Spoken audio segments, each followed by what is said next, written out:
Welcome back to the podcast. If you're learning data analytics right now, you probably noticed that the data sets you work with are usually very clean, very organized, and easy to use. But when you enter the real world and start working with real, actual business data, you quickly realize something.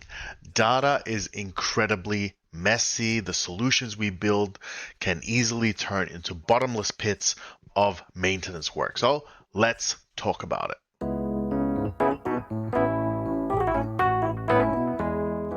We're going to break this down into three simple ideas. Idealized versus real data, the two forces that make real data messy, and third, how bad systems slowly grow over time. So let's start with part one, idealized data versus real data. When you're learning analytics, you're usually working with what I would call idealized datasets. These are datasets that have been clean, they're structured before you even see them. The columns are formatted correctly. Missing values are already handled. There's no missing values probably to begin with. The structure is logical. Everything works exactly the way you expect. And this is intentional because when you're learning, the goal isn't to fight with messy data.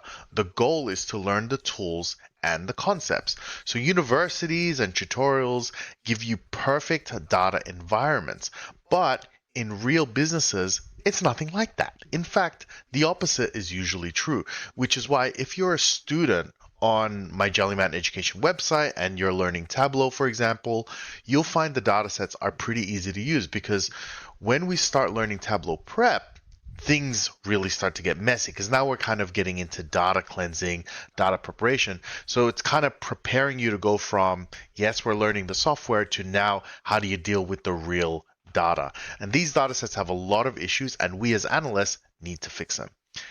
If Tableau Desktop or Tableau Prep is something you really want to learn and you want to join a lot of these other students, the links are in the description below. And if you comment something like Tableau baby, I'll give you 3 months of free access just like that.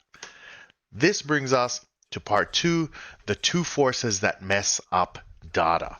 In the real world, data becomes messy because of two very simple forces, right? They're not simple, but they are forces. Humans and time. Now, businesses evolve constantly. Processes are changing, systems get replaced, new tools get introduced, different teams start recording information in different ways, and humans naturally all work a little bit differently, even under the same set of circumstances. One person might enter data one way, and another person might record it completely differently. Now imagine this happening across multiple departments, multiple systems, multiple years, different managers, different expertise, and over time, small inconsistencies begin to build up. And those small inconsistencies eventually turn into major data quality problems. On top of that, solutions that once worked really well become outdated. Sometimes the right decision is simply to rebuild everything from scratch. But many organizations choose another option instead. They start adding something I call band-aids. Little fixes here, a little fix there, a little tweak here, just to kind of keep things running. These are temporary scripts. They will do extra manual processes just to patch things up. And personally, I really dislike this approach because when you eventually inherit one of these systems because someone's moved on, for example, or you're joining a new company and you're taking it over and you need to run it yourself, it becomes so convoluted and fragile that you're better off building it from scratch. Just rebuild the entire thing. And this brings us to part three. Quick fixes versus long-term problems, right? Another major reason data becomes messy is how solutions are initially built. So many analysts will design systems to solve immediate problems, right? We need a quick answer, a dashboard by tomorrow, a data model for an upcoming requirement, leadership are asking for a quick report. So the focus becomes, how do we just fix or create something really quickly? But we don't always think about scalability, about maintenance, adding new data sets later on, modifying the system, later. And at the beginning, These kinds of problems or these factors are very small. We don't really have to think about it. It has very little impact. But as the business becomes dependent on the solution that we've quickly put together, things start to change.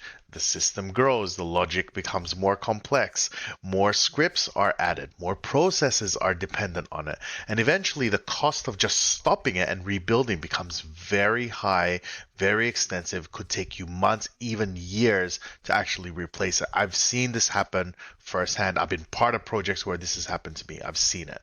And suddenly you're stuck trying to keep a sinking ship afloat. And that's when analysts spend most of their time doing something that I call keeping the lights on. They're fixing broken jobs. They're repairing dashboards over and over and over again. They're patching errors instead of doing actual analytics work. And so, what's the conclusion? What should we do instead? What do we really do about messy data? In my experience, whenever it's possible, I often recommend, and I do these for my own builds as much as I can, if I can, I recommend just building a newer, more efficient version of the solution. And doing this solves actually several problems. First, it removes all the bad code and all the outdated dashboards that nobody even uses anymore. And I've had this experience where I will build like a Tableau workbook with 20 dashboards in it, and over time they're only using 5. So why am I spending all this time maintaining these other 15? Right? That's something I just don't want to do. And second, it allows you to design a solution that fits the current state of the business better because time has elapsed, meaning better data connections, better performance, and the ability to add more data sets in the future. So this is when we're talking about future proofing and scalability, and third, it makes your maintenance so much easier. When your systems are clean, they're streamlined, you spend so much less time fixing problems, which means it's more time actually delivering insights, which is really what you're paid for, right? That's the core stuff of what we do. So every project really comes down to a decision. You can build something really quickly and pay for it later in terms of maintenance, or you can invest more time at the beginning, more time upfront, and build something more robust, more scalable that will save you time in the future. Now that's obviously two very idealized outcomes. Having been in the field now for 10 years, I know it's not always one or the other. Sometimes it does fall in the middle. But given the choice, I'd rather lean to having a better foundational solution, even if it takes me a little bit longer, on the off chance that it becomes a fully fledged solution later, that I can just scale it and still maintain it going into the future. And I've seen so many analysts get trapped by their own creations trying to keep these things running.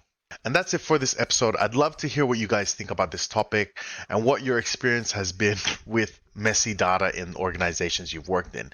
Now, if you're trying to break into the data field for the very first time, make sure you check out the Jellyman Education website, where I teach all the exact skills beginners need to become hireable, employable data analysts. Everything from Tableau data visualization to SQL programming to real-world analytical workflows using Agile. Everything is designed step by step for people who are just getting started. So thanks for listening. And if you enjoyed this episode, like, subscribe, and I will see you at the next one.